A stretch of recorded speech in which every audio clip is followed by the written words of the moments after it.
తెలంగాణ రాష్ట్ర ఏర్పాటు అనేది చరిత్రలో ఓ గొప్ప అధ్యాయం. దాన్ని ఎవరూ కాదనలేరు. అలాగే మీరు అప్పుడు ఎంతో చురుగ్గా పాల్గొన్నారు ఉద్యమంలో. తెలంగాణ ఉద్యమాన్ని గుర్తు చేసుకోగానే ఆ రోజుల్లో మీకు ఏం గుర్తొస్తా ఉంటాయి? ఏమన్నా ఇది నేను అని అనిపించేది ఏదన్నా ఉందా సంఘటన? చాలా ఉంటాయి. అసలు ఇంట్లో పడుకోకపోయేది. ఓ సకల జనుల సమ్మె అయినప్పుడు అయితే ఒక 40 days వర్ధనపేట ఇన్ఛార్జిగా ఉండేది. ఏ కేసు అయినా కానీ నంబర్ 1 A1 మనమే. దాంట్లో ఇంకా ఎన్ని గోసలు. దాంట్లో ఏదైనా మన ఏరియాలో అద్దాలు పలిగినాయి అనుకో, బస్సు ఏదన్నా ఆఫీసు తలగబెట్టిననుకో, దాన్ని ఒక 15-20 మంది మీద కేసులు రాశాయి. దాంట్లో A1 నేనే. ఈ 15-20 మంది కోర్టుకు అటెండ్ గారు. ఇక వాళ్ళతో తిరగాలి, వీళ్ళు తిరిగి రైల్వే కేసులు, ఆ కేసులు, ఇవన్నీ కూడా చాలా ఇబ్బంది. ఎక్కడెక్కడో పడుకునేది. అంటే అట్లా ఉండేది. అంటే సరే ఇప్పుడు అది గొప్పగా అనుకుంటాను. అప్పుడు భయం కూడా అయింది. అంటే ఈరోజు సంతోషం కూడా అవుతుంది. ఎందుకు అవుతుందంటే అప్పుడు మనం ఉద్యమంలో పనిచేసినాం కదా, ఒక తృప్తి మాత్రం ఉండిపోయింది. అంటే హ్యాపీనే ఉంటుంది. అట్లాంటి చాలా సంఘటనలు ఉన్నాయి కదా, అట్లాంటి చాలా ఇంట్రెస్టింగ్ ఉంటుంది. తెలంగాణ తల్లి విగ్రహాన్ని ఏర్పాటు చేయాలి అనుకున్నప్పుడు, అంటే తెలంగాణ సంస్కృతిని చరిత్రకి అద్దం పట్టేలాగా తెలంగాణ తల్లి విగ్రహాన్ని ఏర్పాటు చేయించాలనుకున్నారు కేసీఆర్. అందులో మీది కీలక పాత్ర. మరి ఇప్పుడు రేవంత్ రెడ్డి గారు ఆ విగ్రహాన్ని మార్చేస్తున్నారు. దొరల ఆనవాళ్లు, గడీల పాలన ఏది కనిపించకుండా ఇప్పుడు అమ్మవారిని మళ్ళీ కొత్త విగ్రహాన్ని తయారు చేస్తున్నారు. సెక్రటేరియట్లో పెట్టబోతున్నారు December 9న. మీకు ఏమనిపిస్తోంది? మళ్ళీ తెలంగాణ తల్లి రూపు మారిపోబోతుంది అని. ఎందుకంటే దాని రూపకర్త మీరు అన్నప్పుడు రూపశిల్పి అనిపిస్తుంది కదా లోపల. యాక్చువల్గా ఏమవుతుందంటే తెలంగాణ తల్లి అనేది అంటే తెలంగాణ ఎట్లా ఉండేది అనేది ఒక కేసీఆర్ ఆలోచనతో అది రూపుదిద్దిచ్చిండు. కొంతమంది ఆర్టిస్టులను పిలిచి దాన్ని నేను విగ్రహాన్ని మాత్రం నేను తయారు చేసిన. దాని మీద అంత కథ, మాటలు, దర్శకత్వం అంతా కేసీఆర్ గారిదే. ఆయన ఒక డిసైడ్ చేసుకొని అది చేసిండు.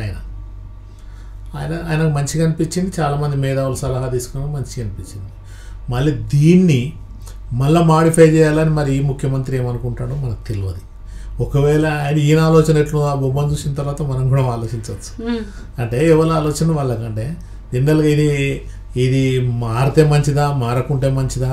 ఈ తెలంగాణ అప్పుడు ఏంటంటే తెలంగాణ అదంటే తెలుగు తల్లిని 2 ముక్కలు చేస్తారా అని ఆంధ్ర వాళ్ళు, తెలంగాణ తల్లి అంటే భాష పేరుతోటి, ప్రాంతం దాంతో విడదీస్తారా అనేది మాట్లాడింది. కాబట్టి అట్లా అనుకుంటే తెలంగాణ తల్లిని పెట్టుకుంటాం. మాకో తల్లి ఉంటుంది కదా, మాకు ఆంధ్ర తల్లి ఉంటే ఇద్దరికి సమానం చూస్తుంది కదా. కాబట్టి తెలంగాణ తల్లిని పెట్టాలని ఒక కాన్సెప్ట్ మీద పెట్టిండు అప్పుడు ముఖ్యమంత్రి, అప్పటి కేసీఆర్ గారు. ఇప్పుడు మళ్ళీ ఈయనేం తల్లిని పెడతారో చూడాలి రేవంత్ రెడ్డి గారు.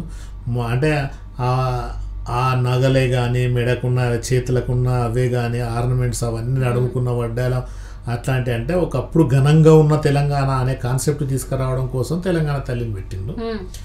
మరి ఇప్పుడు ఇంకా బీదరికంలో ఉన్నది, ఇంకా దరిద్రంలో ఉన్నది తెలంగాణ తల్లి ఇట్లున్నదని మరి సూచించదలుచుకున్నాడా తెలియదు మనకు. అంటే మళ్ళీ ఈ ముఖ్యమంత్రి గారు ఏం చేస్తారో తెలియదు. ఎందుకంటే ఇది మంచిదా అది మంచిదా అని చెప్పేటోళ్ళు నేను కాదు, కానీ ఆయన ఆలోచన ఎట్లా మనం చూడాలి.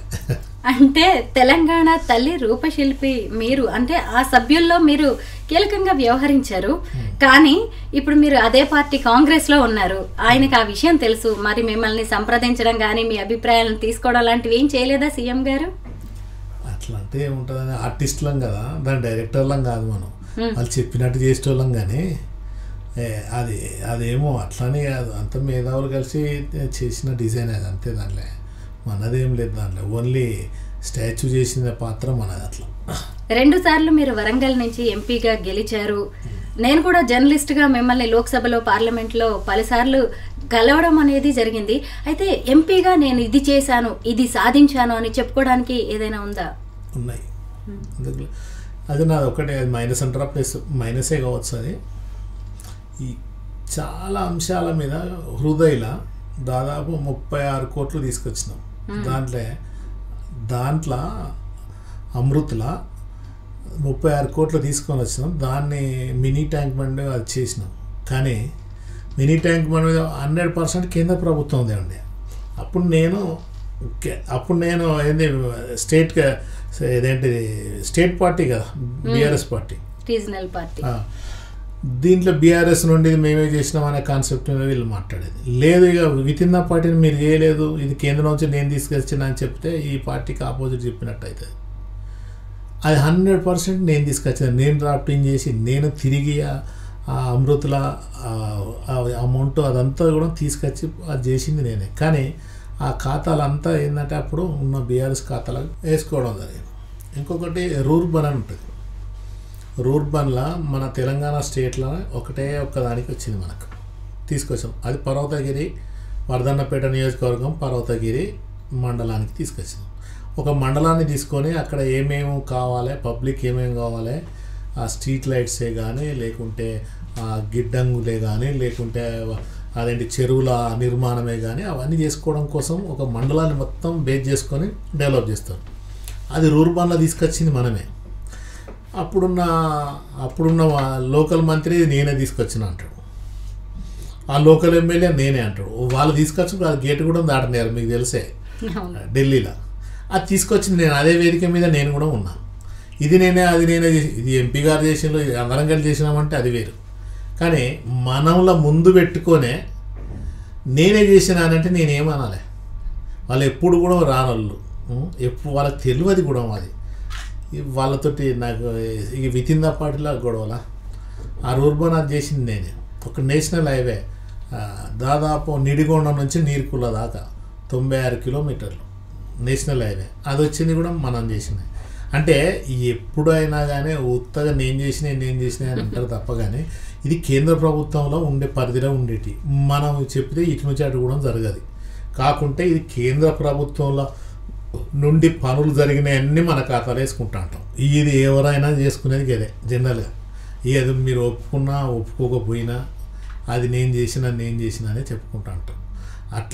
అట్లాంటి అదే కానీ స్మార్ట్ సిటీ తెలంగాణ స్టేట్లో నెంబర్ 1 మనదే స్మార్ట్ సిటీ, అది మనదే కదా. అది ఇప్పుడు రైల్వే వ్యాగన్ కోచ్ ఫ్యాక్టరీ అంటే వ్యాగన్ వరలింగ్ది ఇప్పుడు అది వచ్చింది, అది మన అప్పుడే కాజీపేటది, అది మనదే కదా. అంటే మన ఖాతాలనే కదా అవన్నీ. నీకు వరంగల్ టౌన్లో అంత బూత్ బంగ్లాలు ఎక్కువ ఉండే ఏంటిది రైల్వే స్టేషన్, ఇప్పుడు ఎంత బాగుంది. అది చేసింది మన ఆయంలోనే. అట్లనే అండర్ బ్రిడ్జిలు, ఓవర్ బ్రిడ్జిలు అవన్నీ దాదాపు 7-8 వరకు నిర్మాణమైనాయి. అవన్నీ మన పరిధిలో ఉన్నాయి. అవన్నీ కూడా డెవలప్ చేసుకోగలిగినాం. ఎప్పుడైనా దీన్ని టాప్ ట్రూప్ అని మాట్లాడుకుంటా ఏదో ఎమ్మెల్యేలు అది మాట్లాడంగానే అది కాదు. అవన్నీ కూడా నీకు ఏ ఎంపీ ఉన్నప్పుడు జరగని పనులు మనం ఎంపీ ఉన్నప్పుడు జరిగినాయి. ఇవన్నీ కూడా నగ్న సత్యాలే. నేను ఉత్తుగా స్పీచ్ కోసం మాట్లాడడం కోసం ఇంటర్వ్యూ తీసుకున్నారు కదా చెప్పడం కాదు, ఇవన్నీ వాస్తవాలు. ఇవన్నీ అది కాజీపేట జంక్షన్ కూడా చాలా డెవలప్ అయిపోయింది. ఒకటి 3 ట్రాక్ కూడా పడ్డది ఈ నుంచి బల్లార్ష వరకు. అంటే అవన్నీ కూడా మన ఏరియాలనే కదా. ఇవన్నీ చాలా పనులు అయినాయి, అట్లనేం కాదు, చాలా పనులు అయినాయి. ఎయిర్పోర్ట్ దానికోసం కూడా ట్రై చేసినాం, అది కూడా కొంత ప్రాసెస్లో ఉన్నది. ఏది కూడా మరి లేకపోయి కాకుండా మీడియా ముందుకు వచ్చి ఉత్తుగా టైంపాస్గా కొట్టేది ఏం పెద్దగా లేదు. అది ఎక్కువ చేయకపోయినా కావచ్చు, అది మైనసే కావచ్చు. కానీ నాకు ఇట్లాంటివి చాలా చేసినామండి, 1-2 చాలా చేసినాం. ఒకప్పుడు అసలు హైదరాబాద్కి ధీటుగా వరంగల్ని తీర్చిదిద్దుతానని హామీలు ఇచ్చారు, వాగ్దానాలు ఇచ్చారు. 2 సార్లు సీఎంగా పనిచేసిన కేసీఆర్. కానీ ఇప్పటికీ చూసినా కూడా ఆశించిన స్థాయిలో వరంగల్ అభివృద్ధి అయితే జరిగినట్టుగా కనిపించట్లేదు. ఆయన ఏమన్నా వివక్ష, చిన్నచూపు చూపించారంటారా వరంగల్ మీద? అట్లేం లేదు, డెవలప్ అయింది, చాలా డెవలప్ అయినాయి. కలెక్టర్ ఆఫీస్లో రూపురేఖలే మార్చిపోయినాయి. ఎన్ని కలెక్టర్ ఆఫీసులు, ఇప్పుడు Bhupalpally collector office, Jangaon collector office, మహిబాద్ కలెక్టర్ ఆఫీసు, ఇట్లాంటి ఎంత రూపురేఖలు మారినాయి మీకు తెలుసు.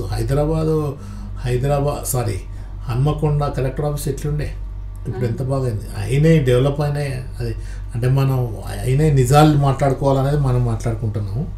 చాలా చేసినాయి, డెవలప్ ఎందుకు చేయలేదు, చాలా డెవలప్ అయింది. నీకు రోడ్లు, డివైడర్స్ బాగా అయింది, చాలా మార్పు చెందింది. అట్లానేం లేదు, మీరు ఊహించినంత లేదు కావచ్చు. అంటే రూరల్ కి కూడా మంచి రోడ్డు ఫెసిలిటీ వచ్చింది, దాన్ని ఒప్పుకొని తీరాల్సిందే. అటవీ ప్రాంతాల్లో కూడా అద్భుతమైన రోడ్లు వేశారు. అవన్నీ మాత్రం అద్భుతంగా అనిపిస్తూ ఉంటుంది. ఇక్కడ నుండి మొదలుకుంటే తాడ్వాయి వరకు, మేడారం వరకు, వరంగల్ నుండి మొదలుకుంటే అన్ని రోడ్స్ డెవలప్ అయినాయి, దాంట్లో కాదనేది ఏం లేదు. నీకు తెలంగాణ రాకముందు తెలంగాణ వచ్చిన తర్వాత చాలా డెవలప్మెంట్ అయినాయండి, అట్లానేం లేదు. మనం దేనికి దానికి మాట్లాడుకోవాల్సిందే, కానీ 100% చాలా డెవలప్ అయింది. అట్లేం లేదు శరవేగంగా 40-50 సంవత్సరాల క్రితం ఎప్పుడు జరగని డెవలప్మెంట్ ఈ తెలంగాణ రాష్ట్రం ఏర్పడ్డ కాడ నుంచి చాలా డెవలప్ అయింది. ఎందుకంటే బీఆర్ఎస్ పార్టీ అనగానే కుటుంబ పార్టీ, కుటుంబ పాలన అంటారు. కేసీఆర్తో పాటు కవిత, కేటీఆర్, హరీష్ రావు పేరు ఎక్కువగా వినిపిస్తూ ఉంటుంది. దాదాపు 2 దశాబ్దాలకు పైగానే మీరు ఆ పార్టీతో ప్రయాణించారు. మీరు గమనించిన అంశాలు ఏంటి? దీంతో మీరు ఏకీభవిస్తారా? కుటుంబ పార్టీ అనేది కరెక్టే, కుటుంబ పార్టీ. కానీ పబ్లిక్ ఆయన టికెట్ ఇస్తే ఓట్లేసి గెలిపించింది కదా, ఓట్ల ద్వారా గెలిచింది కాబట్టి అది మనం అది అనకూడదు. వాస్తవంగా ఒక కుటుంబంలో 4 అవసరమా అని కేసీఆర్ అనుకుంటే వీళ్ళు జనాలు అంటారు కదా, ఎందుకులే నేను ఒక్కనుంటే సరిపోతున్నా అని అనుకుంటే అట్లా కూడా సరిపోవు. కానీ మరి ఆయనకి ఇంట్రెస్ట్ ఏంటంటే వాళ్ళ పిల్లలను కూడా నెక్స్ట్ ప్రమోట్ చేయాలన్న ఆలోచన కావచ్చు. కుటుంబంలోకి వెళ్ళి ఎవరైనా ఎంతమంది అని ఇలా కూడా నన్ను అడిగితే ఎంతమంది ఉంటే అక్కడ పబ్లిక్ వేయాలా ఓట్లు వేయద్దు అనేది పబ్లిక్ డిసైడ్ చేసుకుంటారు. అది పబ్లిక్ డిసైడ్ చేసుకున్నారు కాబట్టి వాళ్ళు పబ్లిక్లో ఉన్నారు. అంటే మనం ఒక రూల్స్ లేవనంటే లేవు అనుకోవచ్చు, ఉన్నాయంటే ఉన్నాయి కాబట్టి నిలబడ్డారు. కుటుంబ పార్టీలా ఇప్పుడు సోనియా గాంధీ, రాహుల్ గాంధీ వీళ్ళందరూ కదా, అందరినీ ఈ పార్టీ ఆ పార్టీ అంటే ఇదని కాదు అనేది. ఒక కుటుంబంలో ఇప్పుడు కాంగ్రెస్లో ఎంతమందికి లేవు, బీఆర్ఎస్లో ఉన్నాయి, కాంగ్రెస్లో ఉన్నాయి. అంటే వాళ్ళను విమర్శించరు కాదు, వీళ్ళని విమర్శించరు కాదు, వాళ్ళు సోషల్గా ఉండే క్యారెక్టర్స్ ఉంటాయండి. వాళ్ళ ఎంత అదైనా కానీ వాళ్ళు చేస్తూ ఉంటారు. బిడ్డకైతే చేయాలని ఉండదా, చేస్తారు అట్లా. ఇప్పుడు సపోజ్ ఇప్పుడు ఉత్తమ్ కుమార్ రెడ్డి గారు ఉన్నారు, వాళ్ళ మిస్సెస్ చాలా యాక్టివ్ చేస్తారు, ఆమె చేస్తుంది, అదని కాదు కదా. ఇప్పుడు బట్టి విక్రమార్కుడు ఉన్నాడు, మల్లు రవి కూడా చాలా యాక్టివ్. ఎందుకు అన్న చేస్తే తమ్ముడు చేస్తే అన్న చేద్దాని ఉన్నదా? ఎవరైనా యాక్టివ్నెస్ ఉన్న వాళ్ళు పనిచేస్తారండి. అంటే ఎంత వాళ్ళ అదేసినా వాళ్ళకు ఉంటుంది కాబట్టి. కాకుండా ఏంటంటే ఎవరైనా చేయొచ్చు, కానీ అట్లా అనడం కరెక్ట్ కాదని నేను అనుకుంటా. ఇది నీకు చాలామంది ఉన్నారు, ఇంకా అదేనే కాదు, జానారెడ్డి వాళ్ళ ఇంట్లో ఉన్నారు, అట్లా కాంగ్రెస్లో కూడా ఉన్నారు, బీఆర్ఎస్లో కూడా ఉన్నారు, అన్ని పార్టీలలో ఉంటారు. అది ఇక ఎందుకంటే రోజు పొద్దున్న లేచిందంటే రాజకీయమే ఉంటుంది కదా. ఎవరింట్లోనైనా వచ్చిన కార్యకర్తలను రిసీవ్ చేసుకోవడం, వాళ్ళకు నీళ్ళు చీను ఇవ్వడం, వాళ్ళకి కూడా ఆల్రెడీ సోషల్గా మూవ్మెంట్ అదవుతుంది కాబట్టి వాళ్ళకి కూడా ఇంట్రెస్ట్ ఉంటే వద్దనే హక్కు కూడా ఎవరికి ఉంటుందండి. అందరికీ ఇంట్రెస్ట్ ఉన్నప్పుడు పబ్లిక్ ఓట్లు వేసి గెలిపించింది. అవన్నీ ఉత్తగానే ఏదైనా లేక అట్లా చేయడం కోసం ఎవరైనా ఎన్నైనా నిలబడచ్చు, చేయొచ్చు. పార్టీ నిలుపుకోవడం కోసం వీళ్ళు చేస్తారు, పార్టీ నిలుపుకోవడం కోసం వాళ్ళు చేస్తారు. కవిత ఢిల్లీ లిక్కర్ స్కామ్ లో ఇరుక్కోవడం అనేది కేసీఆర్ ఓటమికి ఒక కారణంగా ఏమన్నా చెప్పొచ్చా? అంటే ఒక సీఎం కూతురేంటి ఢిల్లీ వెళ్ళి లిక్కర్ స్కామ్ లో ఆవిడ వేలు పెట్టడం ఏంటి, ఇలాగా జనం కూడా షాక్ అయ్యారు. ఇదేమైనా ఒక కారణం అంటారా ఆయన వైఫల్యానికి? అంటే ఇప్పుడున్న బీజేపీ ప్రభుత్వం ఎవరైతే యాక్టివ్గా చేస్తే ఐటీ దాడులు జరుగుతున్నాయి మీకు తెలుసు. ఏ అవకాశం దొరికినా కేంద్ర ప్రభుత్వం ఏంటంటే నీతి నిజాయితీగా చేస్తుందని అనుకోవడం కంటే ఎవరిని తొక్కాలి, ఏం తప్పు లేకున్నా తప్పున్నా ఎట్లా చేయాలి అనే ఆలోచన మీద వాళ్ళు ఉన్నారు. కేంద్ర ప్రభుత్వం అంటే ఐటీ దాడులు, భయభ్రాంతులు చేపించి అట్లా చేసుకుంటా ఇది కరెక్ట్ కాదు. ఆమె అంటే అసలు లిక్కర్ స్కామ్కు ఆమెకు సంబంధం లేదంటారు, సంబంధం ఉన్నదంట. నిజాలు అవి మనకు కూడా యాక్చువల్గా తెలియదు. అది కొంత మైనస్ అవుతుంది, కొంత ప్లస్ కూడా అవుతుంది. ఇప్పుడు బయటకు వచ్చిన తర్వాత సానుభూతి పెరిగింది. అప్పుడు ఆమెను అరెస్ట్ చేసినప్పుడు అయ్యో ఇట్లా చేసిందా అనే ఫీలింగ్లో ఉన్నారు. ఇప్పుడు ఆమె బయటకు వచ్చిన తర్వాత అరే పాపం ఇన్ని రోజులు గోసపెట్టిందా ఆమె, అది ఉన్నది. అది ప్లస్ అనుకునే వాళ్ళకి ప్లస్, కొంత మైనస్ అయ్యి ప్లస్ ఎక్కువ కావచ్చు, చెప్పలేము. అసలు కవిత అంటే బతుకమ్మ అంటే కవిత గుర్తొస్తుంది. ఈ మధ్య జరిగిన దసరా బతుకమ్మ ఉత్సవాల్లో ఆవిడ ఎక్కడా కనిపించలేదు. అంటే జైలు నుంచి విడుదలయ్యాక కూడా ఆమె ఆరోగ్యం బాలేదనేది మనం అందరం చూసాం కూడా. ప్రస్తుతం కవిత ఆరోగ్య పరిస్థితి ఏంటి, ఆమె ఎలా ఉంది అనే దాని మీద కూడా చాలా మందికి డౌట్స్ వస్తున్నాయి. మీకు ఏమైనా ఇన్ఫర్మేషన్ ఉందా? అప్పుడు బీఆర్ఎస్ ప్రభుత్వం ఉండే కాబట్టి జర యాక్టివ్గా పనిచేసే మెసులుబాటు కూడా అప్పుడు పార్టీ కల్పించింది. అప్పుడు అప్పటి ముఖ్యమంత్రి గారు ఆమెకు యాక్టివ్గా పనిచేసే అవకాశం కూడా కల్పించింది. ఇప్పుడు అధికారంలో పార్టీ లేదు కాబట్టి కొంచెము అవకాశాలు తక్కువ ఉంటాయి కాబట్టి, అంటే ఆమె హెల్త్ సహకరించిందో లేదో యాక్చువల్గా మనకు కూడా తెలియదు. కొంత కొంత అది చేయొచ్చు అని అనుకుంటున్నాను. మీరు 2023లో పార్టీ మారారు, బీఆర్ఎస్ మీ తల్లి లాంటి పార్టీని వదిలేసి కాంగ్రెస్ లోకి వచ్చారు. అయితే మరి కాంగ్రెస్ లోకి రాగానే ఏదో పెద్ద పదవి వస్తుంది, లేదంటే సీట్ వస్తుంది అని చెప్పి అందరూ ఎక్స్పెక్ట్ చేశారు. బట్ మీరు ఎక్కడా కనిపించట్లేదు. ఏంటి పరిస్థితి, ఇప్పుడు ఎలా ఉంది కాంగ్రెస్ లో? యాక్చువల్గా నేను పదవుల కోసం రాలే కాంగ్రెస్లో. నేను ఓపెన్గా చెప్తున్నా, నేను పదవుల కోసం రాలేదు. యాక్చువల్గా నాకు అంతా పబ్లిక్ నాకు 2 సార్లు మంచి హైయెస్ట్ మెజార్టీ ఇచ్చిన పబ్లిక్, నన్ను గెలిపించిన పబ్లిక్, నన్ను గెలిపించిన కార్యకర్తలకు నేను ఏం చేయలేకపోతానా అని డిసప్పాయింట్ అయ్యి కనీసం కూడా నాకు ఇంటిమేషన్ ఇవ్వలేదండి. దయకర్ నువ్వు గెలవవు, లేకుంటే నీకు తర్వాతనైనా ఇస్తా, లేకుంటే ఇయ్యము, ఇప్పుడు ఈసారి కొంచెం మనం పార్టీని మంచి లేదు పరిస్థితి, నీకు ఇవ్వలేకపోతున్నాను ఒక మాట చెప్పినా కానీ నేను కాము ఉందని కావచ్చు. మనకి ఇంటిమేషనే ఇచ్చేది, ఇంటిమేషనే లేకుండా నా ఎంపీని నేను ఎంపీగా ఉన్న నాకు ఏం ఇంటిమేషన్ లేకుండా వేరే వాళ్ళకి ఇవ్వడం అనేది అది కొంచెం బాధ కలిగించింది. నీకు ఇస్తలేనన్నా నేను కాముకోకుండా, నేను పెద్ద మాస్ లీడర్ను అది కాదు, పార్టీకి లాయల్గా ఉండేటోని, పార్టీకి అట్లా ఉండే వ్యక్తిని నేను. నాకు ఏం లేకుండా ఏం చెప్పకుండా ఉత్తగానే గడ్డిపోసం తీసేసినట్టు తీసి పడేసిన అనేది ఒక బాధ ఉండే. ఇక ఇట్లా ఎన్ని పరిస్థితులల్లో కనీసం విలువ కూడా ఇవ్వకుండా తీసేసిండు కదా. ఇక మనం ఫ్యూచర్లో కూడా, ఎందుకంటే గతంలో ఇంతకుముందు మీకు ఇదే ఇంటర్వ్యూలో ముందుగా మాట్లాడాను నేను, ఏం చేసే పరిస్థితులు లేవు. అయితే ఇప్పుడు చేస్తారనేది కూడా గ్యారంటీ ఏం లేదు. సరే, నా చేసిన వరకు నా సర్వీస్ని 24 సంవత్సరాలు పనిచేసిన, కాస్త కూస్తో ఇప్పుడు కాంగ్రెస్ పార్టీ అధికారంకి వచ్చింది, దాంట్లో కార్యకర్తగానైనా పనిచేద్దాము. ఈ నన్ను పట్టించుకోకుండా పక్కన పెట్టిండు కాబట్టి ఏదో కాంగ్రెస్ పార్టీలైనా పనిచేద్దాం, చేతనైనా ఉందాం, ఒక కార్యకర్తగా పనిచేద్దామనే ఆలోచన మీదనే వచ్చిన. రావంగానే పేపర్లన్నీ నాకు ఎంపీ అని రాసినాయి. కానీ నేను ఎవరి దగ్గర తెలుసుకోండి, మీరు ఎవరి దగ్గర పోయి నేను టికెట్ కావాలని అడగలేదు. దాంట్లో సీనియర్లు ఉంటారు, నేను ఇవ్వాలని పోయినా నాకు ఇవ్వాలనే టికెట్ కావాలని కూడా నేను అడగలేదు. ఒకవేళ సర్వీసు కాంగ్రెస్ ఏదైనా బాధ్యతలు ఇస్తే చేస్తాం, లేకుంటే కార్యకర్తగా పనిచేస్తా, కార్యకర్తగానే ఉంటాయి. ఎందుకంటే మనం ఈ పార్టీలో తిరిగిన వాళ్ళం కాదు, మనకు ఈ పార్టీకి సంబంధం లేదు. మనం కొత్తగా పార్టీలో మళ్ళీ వాళ్ళు మళ్ళీ వాళ్ళ కానించి మళ్ళీ మొదలు పెట్టుకోవాలి, ఏబీసీల కాంచి మనం మొదలు పెట్టుకొని చేస్తున్నాం కాబట్టి అట్లా నడుస్తుంది. అంతేగాని పదవులు శాశ్వతంగా 2 టర్ములు నేను ఎంపీగా చేసిన, ఎప్పటికి జీవితాంతం ఎంపీగా ఉండము. ఎప్పటికీ నా తర్వాత నేను చాలా సందర్భాలు చెప్పేది, ఎప్పటికి నేను ఎంపీగా ఉన్నా, నా తర్వాత కూడా చాలామంది వస్తారు. ఎందుకంటే అట్లా పొలిటికల్ అంతే ఉంటుంది కదండి. 2 సార్లు రావడమే అదృష్టంగా భావిస్తా. కాకుండా ఏంటంటే ఒక బాధాకరమైన విషయం ఏంటంటే, నేను ఎప్పుడు అంటే ఓ ఎమ్మెల్యేగా ఉండు, కార్యకర్తలకు అందుబాటులో ఉండి సర్వీస్ చేద్దామని కొంచెం ఆశ ఉండే, కానీ అది రాలేదు. ఆ సర్వీస్ చేసేది కూడా మిసులుబాటు దొరకలేదు అనేది కొంత ఉంటుంది నాకు, అంతే తప్ప కానీ ఏం లేదు.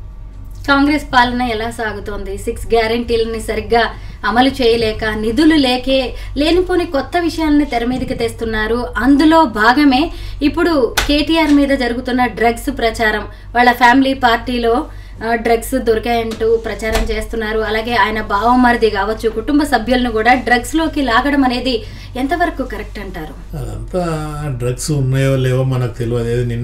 ఇవాళ నిన్నటి న్యూస్ అది ఉన్నదో లేదో తెలియదు. సరే, పోలీస్ చేస్తాను, అది నిజంగా డ్రగ్స్ తీసుకున్నట్టే కంపల్సరీ శిక్షించవలసిందే. ఒకవేళ లేకుంటే దాన్ని వదిలేయవలసిందే తప్పకుండా. అంటే మాజీ ముఖ్యమంత్రి ఫ్యామిలీ అని, లేకుంటే ముఖ్యమంత్రి ఫ్యామిలీ అని, ఎవరికైనా న్యాయమే ఉంటుంది, చట్టం ఉంటుంది. కంపల్సరీ ఆ డ్రగ్స్ను మాత్రం మొత్తం మీద ఎక్కడ ఎవరు చేసినా కానీ దాన్ని ఖచ్చితంగా ఖండించవలసిందే. ఆ డ్రగ్స్ను నిషేధించవలసిందే. అది అవునో కాదో కూడా మనకు తెలియదు. ఎందుకంటే మీడియా వాళ్ళకు కూడా కొంత ఏముంటుందంటే, అది పెద్దోళ్ళ ఇళ్ళలో జరిగితే చాలా గొప్పగా చూపెడుతుంటారు. అదే చిన్న ఇళ్ళ చిన్న ఎక్కడ జరిగింది అనుకో, అది లెక్కలకే రాదు. అది మాజీ ముఖ్యమంత్రి కొడుకు వాళ్ళ బావమరిది అన్నందుకు ఇంత పెద్ద ఎక్స్పోజ్ చేసేంత అవసరం లేదు. ఎన్నో న్యూస్ ఉన్నాయి, దాన్ని పెద్దగా అది చేయని అవసరం లేదని నా పర్సనల్. అది చిన్న వాళ్ళ దగ్గర ఎంతో అన్యాయాలు జరుగుతున్నాయి, వాటిని ఎక్స్పోజ్ అసలే చేయరు. కాబట్టి పెద్ద పెద్దల్లో జరిగితేనే గింత ఘోరం జరిగిందా, గింత అన్యాయం ఉంటుందా అంటారు. అందరి లోపల ఉంటుంది. నేనైతే అది వాళ్ళు పెద్దోళ్ళే కానీ చిన్న ఇష్యూ కావచ్చు అని నేనైతే అనుకుంటున్నా, నా పర్సనల్. సీఎం రేవంత్ రెడ్డి గారితో మీ సాన్నిహిత్యం ఎలా ఉంది? ఆయన కూడా ఒక టీడీపీ లాంటి పార్టీ నుంచి వచ్చి పీసీసీ చీఫ్గా ఎదిగారు, ఎంపీగా నిలబడ్డారు, ఆ తర్వాత ఏకంగా సీఎం అయ్యారు. ఎన్నో ఒడిదుడుకులు ఎదుర్కొన్నారు. ఇప్పుడు మీరు కూడా ఎన్నో చెప్పారు. ఆయన పాలన ఎలా సాగుతుందంటున్నారు, ఎలా ఉందంటున్నారు? తెలంగాణ రాష్ట్ర భవిష్యత్ బాగుంటుందా ఆయన ఆధ్వర్యంలో? ఇంకా యాక్చువల్గా నాకు రేవంత్ రెడ్డి గారు, నేను డిగ్రీ చదువుకున్నప్పుడు ఇక్కడ జేఎన్టీలో పరిచయం. నాకు ఆయనది వైఎంసీ దగ్గర ప్రింటింగ్ ప్రెస్ ఉండే, నారాయణగూడ దగ్గర. నేను అప్పుడు హ్యాబిట్స్లో నేను ఉండేది, కింగ్ కోటి హ్యాబిట్స్లో. అప్పుడే నాకు ఫ్రెండ్. ఇక తర్వాత వచ్చేసి మళ్ళీ పార్లమెంట్కి వచ్చిన తర్వాత 5 years ఆయనతోటి కలిసి ఉండడం జరిగింది. ఈ తర్వాత ఆయన ముఖ్యమంత్రి కావడం జరిగింది. కాకుంటే నాకున్న నన్ను పేరు పెట్టి పిలిచేంత సాన్నిధ్యం ఉన్నది, మంచి అది ఉన్నది. సరే, నేను కూడా మేమనుకున్నాను అనుకుంటే మనకు తెలిసినోడు ఏమన్నా సర్వీస్ చేసే అవకాశం దొరికితే దొరుకుతుంది, లేకుంటే కార్యకర్త లెక్క పనిచేద్దామని ఉన్నది. కానీ నేను రావంగానే నేను ఏదో కకృతి పడో ఆశ అత్యాశలు మాత్రం నాకేం లేవు అని కూడా నాకు తెలుసు. అని కూడా నేను పెద్ద విర్రవీక్కుంటా ఏం చేసేటట్టు కూడా మేము ఉండదు. నేను చాలా సైలెంట్గా ఉంటా. కానీ అంటే సిస్టమేటిక్గా ఉండడానికే నేను ఎక్కువ ఇంపార్టెన్స్ ఇస్తాను. అంటే సీఎం కేసీఆర్ని చూసొచ్చి ఇక్కడ రేవంత్ రెడ్డి గారిని చూస్తుంటే అక్కడ కొన్ని ప్లస్, ఇక్కడ మైనస్ లాంటి కొన్ని కనిపిస్తూ ఉంటాయి కదా. చాలా దగ్గరగా మీరు ట్రావెల్ చేశారు ఇద్దరు సీఎంలతో. అంటే జనరల్గా ఏంటంటే మనం ఎప్పటికీ ఇంతకుముందు కేసీఆర్ని చూసినాం, ముఖ్యమంత్రి అంటే ఇట్లనే ఉండాలా, ఇదే కరెక్ట్ కావాలని అనుకున్నాము. ఇప్పుడు రేవంత్ రెడ్డిని చూస్తాను, ముఖ్యమంత్రి అంటే ఇట్లుంటాడా అని అనుకున్నారు కావచ్చు. ఇంకో 4 ఏళ్ళ 5 ఏళ్ళ తర్వాత కరెక్ట్ ఇట్లా ముఖ్యమంత్రి అంటే ఇట్లా ఉండాలి అనుకుంటారు కావచ్చు. తర్వాత ఇంకో ముఖ్యమంత్రి మారుతారు కదా. సరే, ఇప్పుడు ఇంకో 10 ఏళ్ళకో 20 ఏళ్ళకో 20-30 ఏళ్ళకో రేవంత్ రెడ్డి మారిండు అనుకో, అలాగే ఇట్లుంటాడా రేవంత్ రెడ్డి లెక్క ఉండాలి అని అనుకుంటారు పబ్లిక్. అంటే అలవాటు అయిపోతారు. అట్లా ఏది కరెక్టో ఏది కాదో తెలియదు. అదే అంటే మనం గివిలను కరెక్ట్ అని అనాలిసిస్ చేయం. కొంతమంది కరెక్ట్గా మాట్లాడతారు, పనులు చేస్తారు. కొంతమంది మెత్తగా మాట్లాడతారు. ఆయన నరాలు ఎప్పుడు కట్ అయినా తెలియదు, ఎప్పుడో కట్ చేసి పడేస్తారు. తెలియకల దగ్గర చాలా మోసపోతారు ఎవడైనా. ఎవరైతే తెలియకలలు ఉంటారో తెలియకల దగ్గర మోసపోయే అవకాశాలు ఎక్కువ ఉంటాయి. అమాయకులే మోసం చేయరు తప్ప, కానీ తెలియకలలో ఎవరు తెలియకలు అయితే అక్కడ పబ్లిక్ అయినా ప్రజలైనా మోసపోయే అవకాశాలు ఎక్కువ ఉంటాయి. థ్యాంక్ యూ దయాకర్ గారు. నిజంగా ఈ రోజుల్లో రాజకీయాలు అంటే మొత్తం డబ్బున్న వాళ్ళకే ఈరోజు ఎవరైనా ముందుకు వెళ్ళడం, ఎంపీగా ఎమ్మెల్యేగా లేదంటే మంత్రి అయ్యే ఛాన్సెస్ ఉన్నాయి. అలాంటిది మీరు ఒక శిల్పి నుంచి, ఒక అట్టడుగు స్థాయి నుంచి ఎంపీగా ఎన్నికయ్యారు. అలాగే మీ గళాన్ని వినిపించగలిగారు, ఎన్నో సాధించారు. మీలాంటి వాళ్ళు ఇంకెంతో మంది రాజకీయాల్లోకి రావడానికి, ఉన్నత స్థానాలకు చేరుకోవడానికి మీ జర్నీ అనేది ఖచ్చితంగా inspiration. Thank you so much అండి. Thank you. నమస్తే.